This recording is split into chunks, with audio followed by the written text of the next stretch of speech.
Mi padre solía decir que la enseñanza no era una carrera de verdad, solo algo que la gente hacía cuando no era lo suficientemente buena para nada más. Y en su gala médica, de pie bajo un candelabro que probablemente costaba más que mi alquiler mensual, me presentó a 300 invitados como mi hijo que enseña preescolar, básicamente un niñero. Se rieron, todos ellos. El tipo de risa que te arranca la dignidad de la piel. Fue entonces cuando el ambiente en la sala cambió. La presidenta de la Fundación Harper se acercó al micrófono, miró directamente a mi padre y dijo: «Interesante presentación, Dr. Vale. Ahora, déjenme decirles a todos aquí quién es realmente su hijo. Tal vez quiera sentarse». En ese momento, el mundo no solo se detuvo, dio un vuelco. Mi nombre es Jerick Vale, y esta es la parte de mi vida que nunca pensé que diría en voz alta. Antes de compartir mi historia, quiero saber que estás aquí conmigo. Simplemente di escuchando en los comentarios o dime dónde estás. Me encanta saber hasta dónde puede llegar mi historia. A veces, incluso la conexión más pequeña puede hacer que una historia se sienta escuchada. Gracias. Y ahora, aquí está mi historia. Y si mi voz significa algo para ti, si alguna vez te has sentido ignorado, menospreciado o subestimado, te agradecería que te suscribieras. Ayuda a que más personas como nosotros encuentren un lugar donde nuestras historias importan. Gracias por estar aquí. La noche en que mi padre destrozó lo que quedaba de mi dignidad comenzó bajo las cálidas luces doradas del Gran Salón Rainier en Seattle, donde más de 300 médicos, miembros de juntas directivas y donantes médicos se reunieron para celebrar su hito de 40 años en cirugía cardíaca. Yo estaba de pie cerca del fondo de la sala, medio en la sombra, observándolo en el escenario mientras aceptaba su premio. Su cabello blanco brillaba bajo el candelabro, su confianza irradiaba en una sala construida enteramente para alabarlo. Cualquiera que lo mirara habría visto a un hombre en la cima de su legado. Todo lo que yo veía era la distancia entre nosotros, una distancia labrada lentamente durante una década de comentarios despectivos y decepciones silenciosas, especialmente en lo que respecta a mí y a la carrera que él creía que estaba por debajo de su nombre. Ya podía predecir el guión de su discurso, había usado el mismo tono durante años cada vez que hablaba del mundo médico, de los pacientes que salvó, de los avances a los que contribuyó, del respeto que se había ganado. Nada de eso era falso, pero solo destacaba lo poco que entendía mi mundo, aquel en el que nunca había puesto un pie. Cuando pasó a la parte del discurso en la que reconocía a las personas que hicieron posible este viaje, se me encogió el estómago. Llamó primero a mi hermano mayor, elogiándolo como una estrella en ascenso en medicina interna. Su voz se hinchaba con un orgullo reservado solo para un hijo. Luego se giró hacia la sección de mesas donde yo estaba y la sala siguió su mirada. Se me hizo un nudo en la garganta incluso antes de que abriera la boca. Y dijo, haciendo una pausa lo suficientemente larga como para que me sudaran las palmas de las manos, es mi hijo, Jerick. Enseña preescolar, básicamente un niñero, pero le va bien. Su voz se transmitió fácilmente a través de los altavoces, provocando una oleada de risas por todo el salón, el tipo de risa educada que duele más porque la gente piensa que es inofensiva. Un calor me subió por el cuello mientras el sonido resonaba a mi alrededor. Me quedé quieto, mis dedos se enroscaron en la tela de mi bolsillo, cerrándose alrededor de mi teléfono como si fuera un ancla. Por un momento, pensé que podría irme, pero me obligué a permanecer en mi sitio, con la mandíbula apretada. Había oído versiones de esa frase toda mi vida adulta, que la enseñanza no era un trabajo de verdad, que había malgastado mi inteligencia, que cualquiera podía hacer lo que yo hacía. Pero oírlo amplificado a través de un micrófono en su noche más importante fue algo completamente diferente. La humillación se instaló en mi pecho como algo afilado. Mi teléfono vibró. Un nuevo correo electrónico apareció en la pantalla. Carta de nombramiento adjunta. Fundación Harper. No lo abrí. No lo necesitaba. Ya sabía lo que había dentro. Y sabía que la verdad en ese mensaje tenía el poder de cambiar la dinámica de toda esta noche. Pero la mantuve guardada, ardiendo como un secreto entre mis costillas. Este no era el momento de revelar nada. Todavía no. Entonces la vi a ella, Margaret Harper, la presidenta de la Fundación Harper, entrando sigilosamente en el salón y moviéndose silenciosamente hacia el frente. No figuraba como invitada. Ciertamente no estaba aquí para aplaudir los logros médicos de mi padre. Su presencia era una advertencia, un cambio en la presión del aire antes de una tormenta. La vi acercarse al escenario y me di cuenta con una claridad sorprendente de que algo estaba a punto de cambiar, no solo para mi padre, sino para mí. Las risas en ese salón me transportaron hacia atrás en el tiempo, a una casa encaramada en Queen Anne Hill, donde la familia Vale cenaba junta todas las noches a las 6 en punto. Mi padre se sentaba a la cabeza de la larga mesa de nogal, recitando las victorias quirúrgicas del día como si informara a una clase ansiosa. Hablaba de las arterias como líneas argumentales y de las anomalías cardíacas como giros en la trama.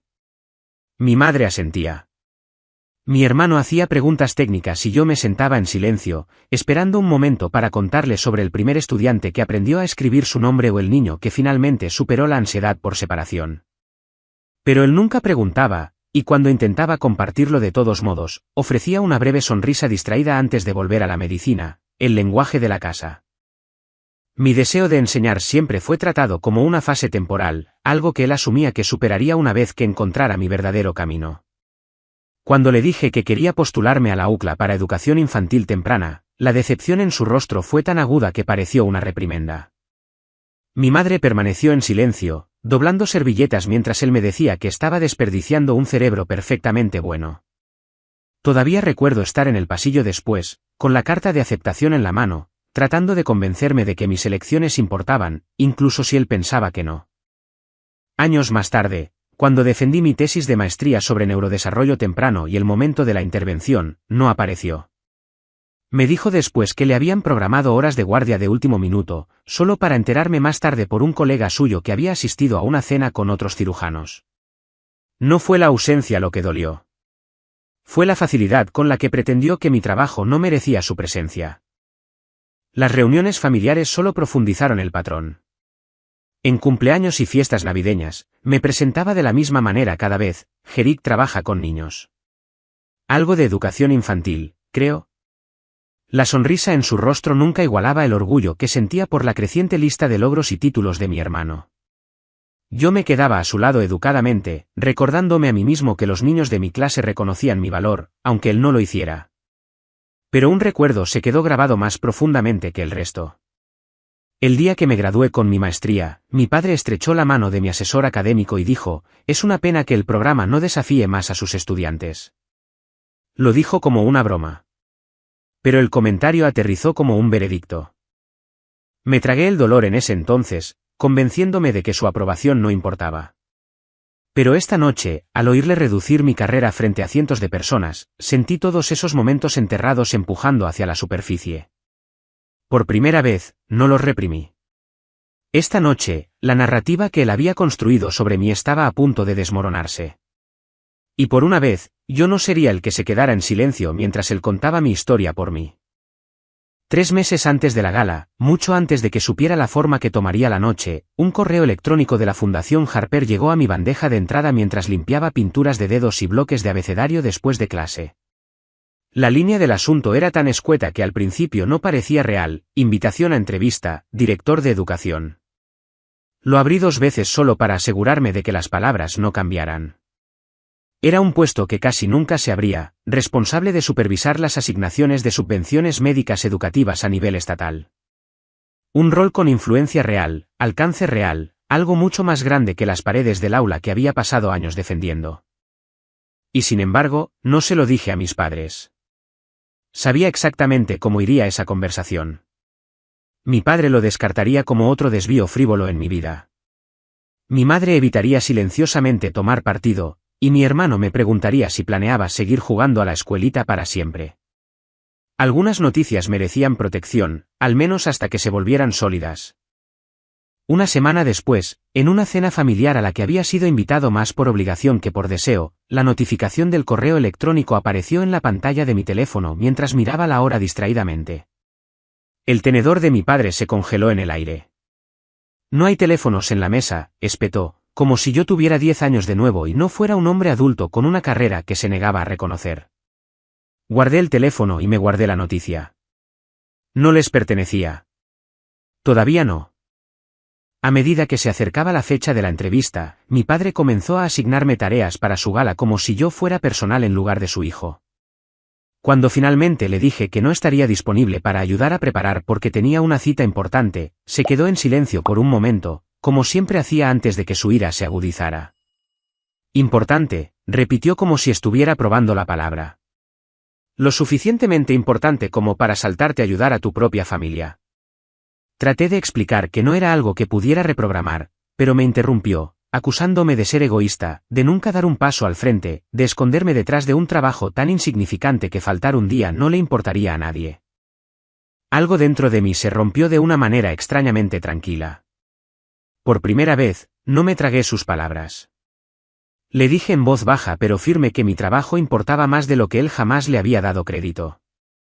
El silencio en el teléfono pasó de la ira a la incredulidad. Luego vino la frase que siempre usaba cuando quería terminar una conversación a su favor. Si es más importante que tu familia, entonces vete. Estaba destinada a avergonzarme para que volviera a la obediencia. En cambio, lo aclaró todo. Después de colgar, me senté en la oscuridad de mi apartamento y dejé que el peso de lo que sabía se asentara dentro de mí. El Centro Médico Rainier, su hospital, había presentado una solicitud de subvención de $6 millones a la Fundación Harper, y el puesto para el que me entrevistaban tenía supervisión directa sobre subvenciones como la suya. No había pedido esta colisión, pero estaba llegando de todos modos. Creyera o no en el valor de mi trabajo, la verdad se dirigía hacia él, y ninguno de los dos podía detenerla. La mañana de la entrevista, me paré en la base de la Torre Harper, mirando hacia el edificio de cristal que reflejaba todo el horizonte del centro. Entrar se sintió como entrar en una versión de mi vida que no estaba del todo seguro de merecer. Pero cada paso en el vestíbulo de mármol, cada piso que subía el ascensor, me alejaba más de la sombra bajo la que había vivido durante años. Para cuando llegué al piso 42, los latidos de mi corazón se habían estabilizado en algo más agudo que los nervios. Determinación, tal vez, o desafío. 4 personas me esperaban en la sala de conferencias. Margaret Harper a la cabeza de la mesa, serena e indescifrable.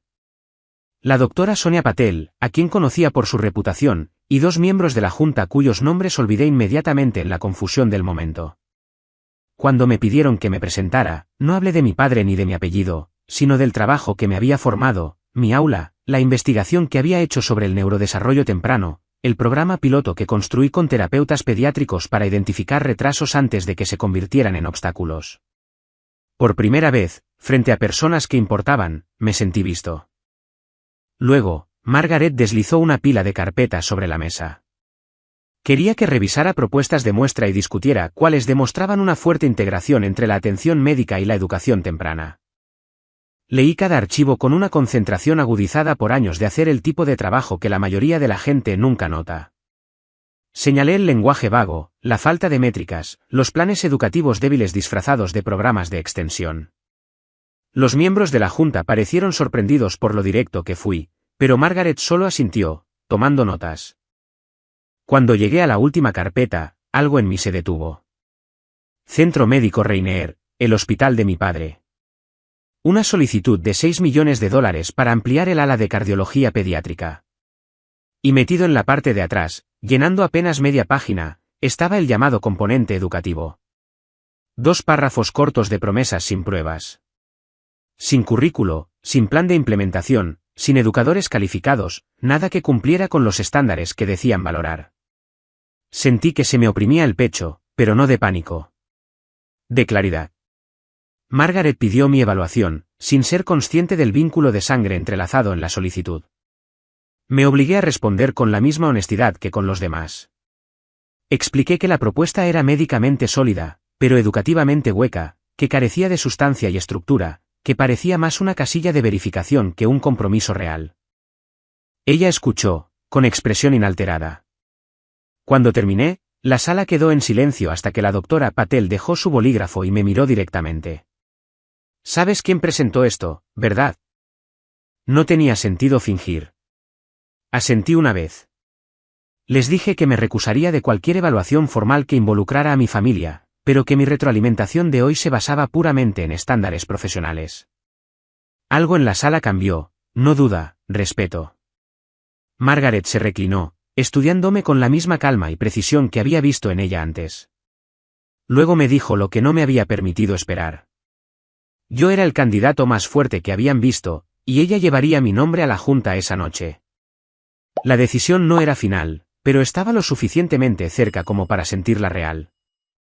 Cuando salí de la Torre Harper, el aire se sentía diferente. Nítido, eléctrico, casi ingrávido. Pero debajo de todo estaba la creciente comprensión de que la verdad que llevaba se dirigía directamente hacia mi padre. Y no había ninguna versión de esta historia en la que él estuviera preparado para ella. En el momento en que salí de la Torre Harper, el aire del atardecer se sentía más cortante de lo que debería, como si la propia ciudad entendiera que algo en mi vida había cambiado. Mi teléfono empezó a vibrar casi de inmediato. Primero mi padre, luego mi madre, luego mi hermano, todos llamando en una repetición frenética. Dejé que la pantalla se iluminara y se atenuara de nuevo sin responder. Sabía exactamente lo que significaban esas llamadas y qué palabras me esperaban al otro lado. No había ninguna versión de la conversación en la que no me presionaran, coaccionaran o hicieran sentir culpable para deshacer lo que había logrado solo una hora antes, y no estaba preparado para escuchar nada de eso. Pero el silencio solo dura un tiempo. El nombre de mi madre apareció de nuevo, y esta vez, la culpa me hizo contestar. Su voz era tensa, forzada, como siempre que estaba atrapada entre las expectativas de mi padre y mis sentimientos. Me dijo que él estaba furioso, que necesitaba ir al hotel de inmediato, que había contado conmigo durante días para ayudar a finalizar los arreglos de su gala. Podía oír la tensión detrás de sus palabras, el miedo a decepcionarlo, el peso que había llevado durante décadas y que silenciosamente me había pasado a mí. Le dije que estaría allí, pero no prometí más que eso. Minutos después, llamó mi padre. Su voz no comenzó con ira. Comenzó con acusación. Exigió saber si realmente tenía la intención de ignorar las necesidades de mi familia por alguna cita. Me recordó de nuevo que esta noche era el pináculo de su carrera, un momento que se había ganado con sacrificio, y que yo lo estaba poniendo en peligro al elegir algo que, en sus palabras, no podría importar más que estar presente para tu propio padre. Dejé que hablara, dejando que cada dardo familiar me golpeara sin hundirse esta vez. Cuando hizo una pausa lo suficientemente larga para que yo respondiera, le dije la verdad, que la entrevista podría cambiar mi vida de maneras que él ni siquiera había intentado imaginar. Hubo un breve silencio, como si no supiera muy bien cómo procesar la idea de que me estaba defendiendo. Luego lo descartó con una burla. Cambió de táctica, como siempre hacía cuando la lógica no funcionaba. Dijo que había invitado a la doctora Patel a la gala, convencido de que su presencia me motivaría a llegar antes. No sabía que ella se había sentado frente a mí esa misma mañana en la sala de entrevistas, que había escuchado mi visión y mis planes con un respeto que él nunca me había ofrecido. Pensó que invocar su nombre me haría entrar en vereda. En cambio, reveló lo poco que entendía hacia dónde se dirigía mi vida. Antes de que pudiera siquiera formular una respuesta, soltó la frase que me revolvió el estómago. Si llegaba tarde, dijo, no debería esperar estar con la familia en el escenario. Lo dijo con calma, como si despojarme de mi pertenencia fuera una consecuencia justa. Sentí un pequeño temblor en el pecho, pero no retrocedí. Le dije que no subía a ese escenario por su aprobación. Nunca lo había hecho. Colgamos sin resolución, sin entendimiento. Unos segundos después, mi teléfono vibró de nuevo. Esta vez, no era mi padre. Era la Fundación Harper. Su nombramiento ha sido aprobado. Las palabras eran limpias, silenciosas, casi suaves, pero me golpearon con fuerza. Me quedé quieto en la acera, dejando que la gente serpenteara a mi alrededor, dándome cuenta de que tenía algo que mi padre nunca podría haber anticipado. Algo que él se había pasado años convenciéndose de que yo no era capaz de ganar. Cuando finalmente entré en el Hotel Marriott, los preparativos de la gala estaban en pleno apogeo. Miembros del personal corrían por el vestíbulo, ajustando centros de mesa y probando sistemas de sonido. Mi familia no estaba a la vista.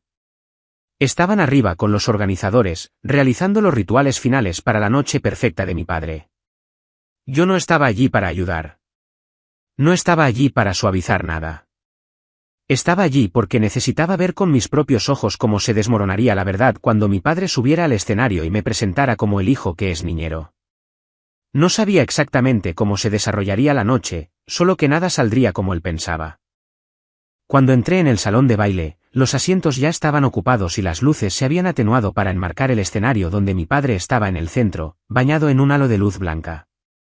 El aplauso que le dio la bienvenida fue atronador, el tipo de aplauso que sigue a una vida de prestigio. Me dirigí a la mesa 14, colocada deliberadamente lejos de la sección familiar por petición suya. Al sentarme, pude ver a mi madre en la primera fila, con las manos fuertemente entrelazadas, y a mi hermano flanqueando a mi padre con un orgullo fácil y cómodo. Encajaban en la imagen que él quería proyectar. Yo nunca lo había hecho. Mi padre comenzó su discurso y la sala se inclinó para escuchar. Habló de cirugías de emergencia, llamadas a medianoche y décadas dedicadas a salvar vidas. Hablaba bien, siempre lo hacía.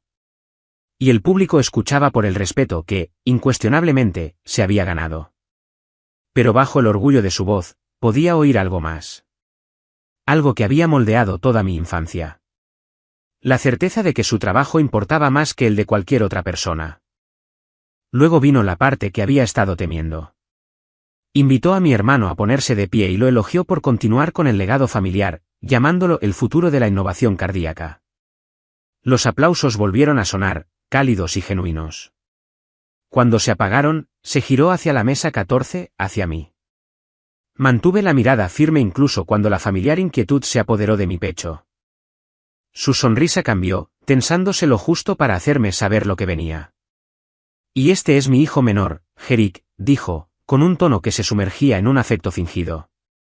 Enseña preescolar, que, si somos honestos, es básicamente ser niñero.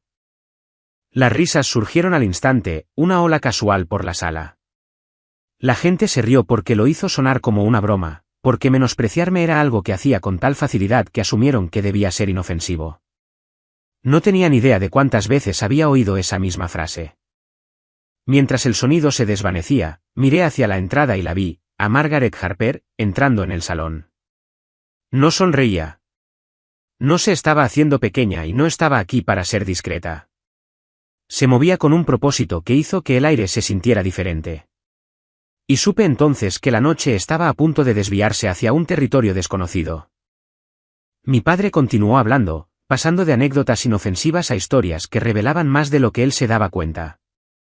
Le contó a la multitud cómo siempre me había faltado empuje, cómo elegí la UCLA en lugar de la escuela de medicina a pesar de tener capacidad para más, cómo mis ambiciones parecían limitarse a crayones y alfombras de juego. Su voz llevaba la presunción de alguien seguro de tener a la sala en la palma de su mano. Lo que no vio fue cómo el público comenzaba a moverse, sintiendo una inquietud bajo las risas. Justo cuando se preparaba para pasar al segmento de premios, el coordinador del evento recibió una señal desde el fondo de la sala. Se aclaró la garganta y se acercó al micrófono. Antes de continuar, tenemos una invitada especial a la que le gustaría decir unas palabras. La sala se giró mientras Margaret Harper caminaba hacia el escenario. El rostro de mi padre se tensó en el momento en que la reconoció. Ella subió los escalones con calma autoridad y se paró a su lado antes de enfrentarse al público. Luego se volvió hacia él, con la voz clara y firme.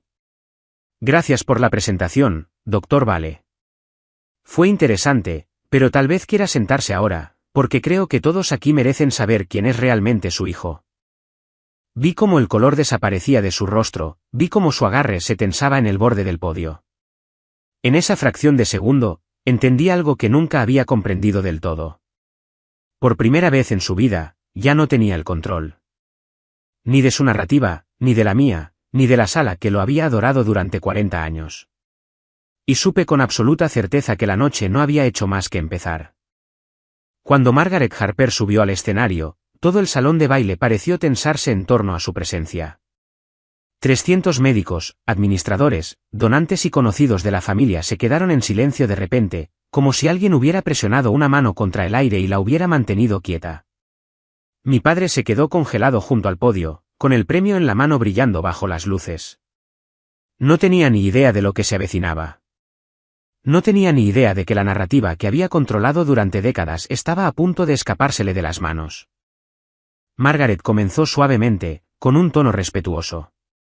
Elogió sus 40 años de servicio, su dedicación, sus innumerables noches en los quirófanos. La gente asentía, y por un momento, los hombros de mi padre se relajaron, tranquilizado de que esta interrupción solo puliría aún más su imagen. Luego cambió, su expresión se tensó con determinación mientras se dirigía a la sala. Hay algo importante que necesita ser aclarado esta noche, dijo. Y sentí que cada músculo de mi cuerpo se contraía. Lo que sea que estuviera a punto de revelar cambiaría no solo la dinámica entre mi padre y yo, sino la forma en que toda esta sala nos veía a ambos. Anunció que la Fundación Harper había nombrado a un nuevo director de educación, alguien que supervisaría, evaluaría y aprobaría las solicitudes de subvenciones médicas a nivel estatal vinculadas a la intervención temprana y la educación comunitaria. Solo el título provocó una oleada de confusión en el salón. Cuando dijo mi nombre, oí el jadeo colectivo detrás de mí. La gente que se había reído minutos antes se giró en sus asientos, con los ojos muy abiertos, sus expresiones cambiando de la diversión a la incredulidad. Algunos médicos susurraron entre ellos, sorprendidos de que el maestro de preescolar del que mi padre se burlaba hubiera asumido un papel que tenía autoridad real en su mundo. Me levanté de la mesa 14. El camino hacia el escenario se sintió más largo de lo que debería, y el silencio era tan profundo que mis pasos resonaban. Cuando llegué a la plataforma, Margaret me puso una mano firme en el hombro antes de volverse de nuevo hacia el público. Sostuvo una carpeta, la propuesta del Centro Médico Rainier. Esta, dijo, es una de las solicitudes más grandes que se están revisando actualmente. Y el hijo del Dr. Vale será quien supervise su proceso de evaluación. El rostro de mi padre se quedó sin color. No lo sabía. Se había celebrado a sí mismo sin darse cuenta de que la misma institución que llevaba su legado ahora dependía de mis estándares. Cuando me entregó el micrófono, mis dedos temblaron por un momento, pero mi voz salió firme. Hablé de la importancia de la educación infantil temprana, no como una ocurrencia tardía, no como cuidar niños, sino como la base de todo desarrollo neurológico, emocional y académico. Expliqué cómo la coordinación motora del lenguaje temprano y la regulación emocional juegan un papel crucial en cómo los futuros pacientes describen los síntomas, siguen las indicaciones médicas y sobreviven a las crisis. Les recordé que cada cirujano, cada médico, cada profesional en esa sala había sido una vez un niño aprendiendo a sostener un lápiz, a describir la incomodidad, a pedir ayuda y a confiar en los adultos. El ambiente en la sala cambió. Algunos médicos asintieron lentamente, absorbiendo el peso de lo que habían pasado por alto. Otros parecían incómodos, quizás reconsiderando las risas que habían compartido antes. Me aseguré de que mis últimas palabras fueran claras, firmes, deliberadas. Tengo la intención de mantener los más altos estándares en este puesto, y eso se aplica a todas las instituciones de este estado, incluida aquella en la que trabaja mi padre. Cuando volví a dejar el micrófono, el director señaló la transición de vuelta al programa, pero nada se sentía igual. Mi padre miraba al suelo, incapaz de recuperar la certeza con la que había subido a ese escenario. En sus ojos, vi confusión, dolor y algo que nunca antes había presenciado en él. ¿Miedo? Cuando terminó la gala, la dinámica de la sala había cambiado por completo. Médicos, administradores e investigadores se me acercaron con genuina curiosidad, preguntando sobre estrategias de intervención, sobre programas comunitarios, sobre el papel que desempeñaría en futuras decisiones de financiación. Algunos se disculparon en voz baja por haberse reído antes. Otros simplemente intentaron entender cómo me habían juzgado tan mal durante tanto tiempo. Al otro lado del salón, mi padre estaba solo, ya no rodeado de admiradores. Por primera vez esa noche, nadie se apresuró a estrecharle la mano o a elogiarlo. El aislamiento pareció tragárselo por completo. Cuando finalmente se acercó a mí, forzó una sonrisa que no llegó a sus ojos. Estoy orgulloso de ti, dijo, las palabras rígidas, como si hubieran sido arrancadas de un lugar profundo y reacio. Lo miré y sentí que algo se asentaba dentro de mí. No ira, sino claridad. El orgullo no significa nada, dije, cuando solo aparece porque ahora tengo autoridad. No necesito que estés orgulloso de mí. Solo necesito que respetes lo que hago. Bajó la mirada, la fachada resquebrajándose de formas pequeñas y sutiles. Durante las semanas siguientes, llamó más de lo que lo había hecho en los últimos 5 años combinados, no para preguntar por mi vida, sino para preguntar por la propuesta de subvención. Al Centro Médico Rainier le habían dicho que su presentación inicial carecía de la profundidad educativa requerida. Me preguntó si podía asesorarlo. Le dije que toda la comunicación tenía que pasar por la oficina de la Fundación Harper, sin excepciones. No discutió. Sabía que no podía. La propuesta revisada llegó meses después, más ajustada, pero aún insuficiente. La Junta aprobó solo 3 millones en lugar de los 6 solicitados. No fue mi decisión, me había recusado formalmente, pero los estándares que mi equipo aplicaba eran estrictos. Por una vez, mi padre tuvo que navegar por un sistema que no podía encantar ni dirigir. En los días que siguieron, algo cambió en él. Empezó a leer artículos que le había recomendado años atrás. Pidió investigaciones sobre el neurodesarrollo temprano. Y una mañana llamó para hacer una pregunta que me dejó atónito. ¿Puedo visitar tu clase? Acepté. No por validación, no para demostrar nada, sino porque quería que entendiera el mundo que yo había construido sin él. Cuando llegó, se sentó en una silla diminuta entre niños de 5 años, intentando torpemente ayudar a un niño a agarrar correctamente unas tijeras. Sus manos, las mismas manos que habían realizado cientos de operaciones para salvar vidas, temblaban mientras guiaba a un niño a cortar una sola línea recta. Observé en silencio desde el fondo de la sala, sintiendo una inesperada mezcla de tristeza y simpatía. Por primera vez, no era el cirujano, ni la autoridad, ni el patriarca. Era solo un hombre tratando de entender algo que había despreciado durante décadas. Después de la clase, me miró, con los ojos más suaves que nunca le había visto. Ahora entiendo por qué elegiste esto, dijo. No me apresuré a tranquilizarlo. No llené el silencio con perdón. Dejé que se sentara con la comprensión que se había ganado por sí mismo. Cuando finalmente hablé, fue simple. No tienes que entenderlo todo.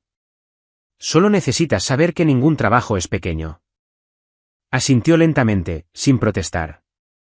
Eso era nuevo. Eso importaba. Al salir de la sala, el peso que había llevado durante años se sintió más ligero. No porque hubiera ganado, sino porque había dejado de intentarlo. Ya no necesitaba encajar en su mundo. No necesitaba hacerme pequeño para mantener la paz. Había salido de la sombra que él proyectaba, no derrotándolo, sino eligiéndome a mí mismo. Y a partir de ese momento, viví no con permiso, sino por mis propias decisiones. En el silencio después de que mi padre dejara el aula, me quedé un momento, dejando que la quietud se asentara a mi alrededor. Las sillas diminutas, los crayones esparcidos, los dibujos inacabados pegados a las paredes. Este era el mundo que había elegido mucho antes de que nadie pensara que importaba.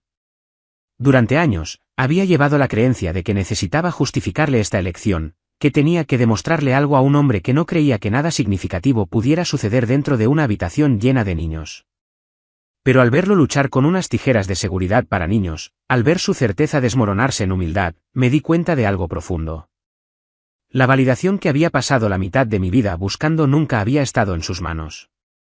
Y el poder que tenía sobre mí solo había sido el poder que yo le entregué. Caminando a casa esa tarde, la luz tardía de Seattle se filtraba a través de las nubes en una suave bruma gris y dorada. La gente pasaba a mi lado a toda prisa, padres, estudiantes, enfermeras en sus uniformes que todavía olían ligeramente antiséptico, trabajadores de la construcción, viajeros.